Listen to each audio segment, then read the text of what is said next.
Alright, so a little introduction to completing the square. What do we already know about quadratic equation or relationships? Well, we know the y equals ax squared plus bx plus c.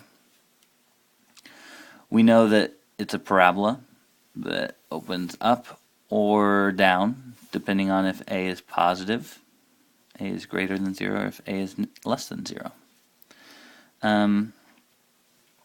We know that the y-intercept, when x equals 0,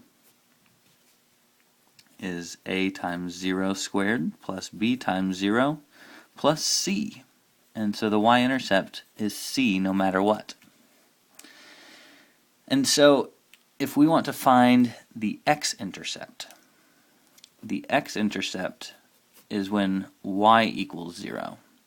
And so we have to find 0 equals ax squared plus bx plus c. And so if we solve a quadratic equation, we are finding the x-intercepts, because that's what happens when y is 0.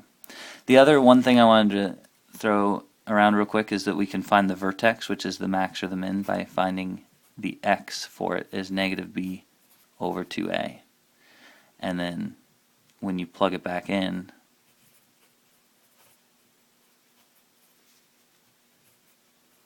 to find y. So how do we solve this? Well, we've already talked about solving by factoring. We're going to complete the square today. And what that's going to look like, we'll see here in a second. So linear, well, hold on a second. How do we know something's linear? Well, if it's raised to the first power. So how we would solve this is we would add the 5, 3x equals 9, and then we divide by 3 and we get x equals 3. I want to talk about what x equals 3 tells us if we think about it graphically.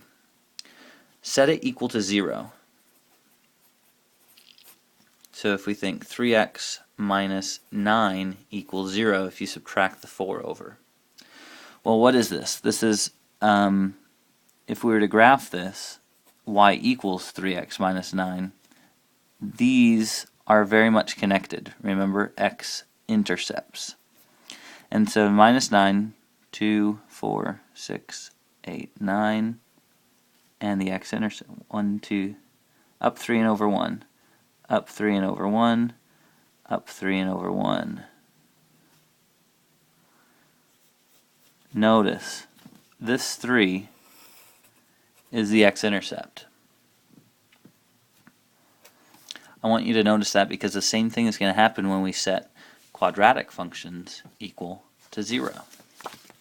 For example, x squared plus 6x. First off, how can we tell it's quadratic? X is being squared. So that automatically tells you know what it's going to look like. It's got to be a parabola opening up or a parabola opening down. In our case, because it's a positive x squared, it's going to be one opening up. So, like I said, one way to solve this was factor. What multiplies to 8 and adds to 6? 4 and 2. So what that told us was x plus 4 was equal to 0, so x was negative 4. And x plus 2 is equal to 0, and x was equal to negative 2. And so if we instead graph x squared plus 6x plus 8 equals y, these are the x-intercepts. Notice what I mean. X squared plus 6x plus 8. There's our negative 2 and our negative 4.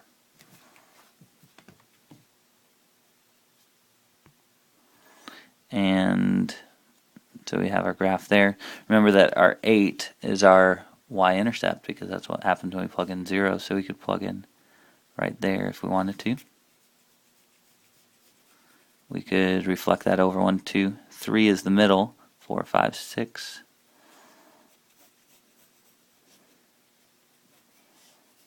So the x-intercepts, both of those show up there. Same thing here. If we solve this one, this, we're very much tempted to multiply this out, but this is what we call complete square form. And so if you just take the square root of both sides, you get x minus 3 equals plus or minus the square root of 7. And then if you add 3, you can write plus or minus root 7 plus 3, but typically we write 3 plus or minus the square root of 7. So 3 plus the square root of 7 and 3 minus the square root of 7. So one thing to notice, that if you were to graph, you'd have x minus 3 squared minus 7 equals 0, or y. So we've already talked about graphs that look like this as well, and what those look like are the minus 3 shifts it to the right, the minus 7 shifts it down, 1, 2, 3, 1, 2, 3, 4, 5, 6, 7. And then the x-intercept are these two, 3 plus root 7 and 3 minus root 7. So 5.6 and 0.4. 5.646 and 0.354. Now I can't be that exact on my graph, but we get 5.5. So 3, 4, 5.5. And for 5.6 a little bit further, and then 0.4. So it looks like this.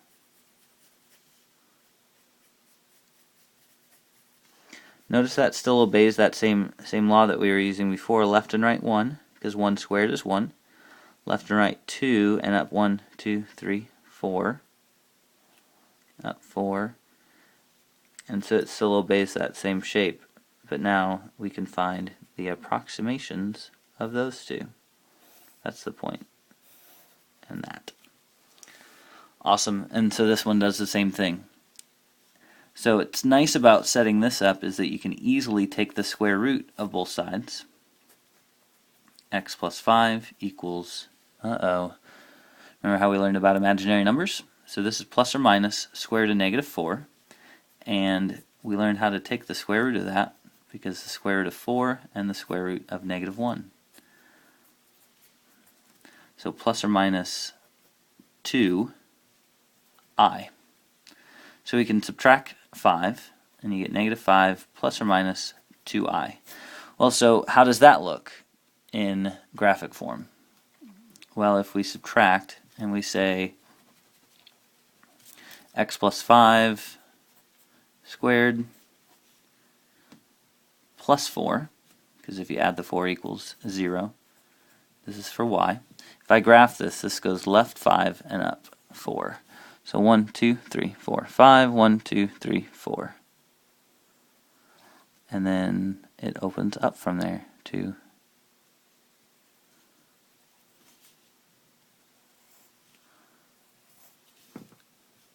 so this tells us no x-intercepts, because the root is a real number. Sorry. The root is not a real number. And then continue watching for how to get it into this form. Because it's really nice when you just have one x, because in this way you can't take the square root of both sides, because there's an x and x squared and an x.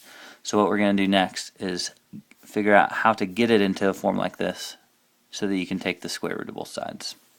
So watch on and learn.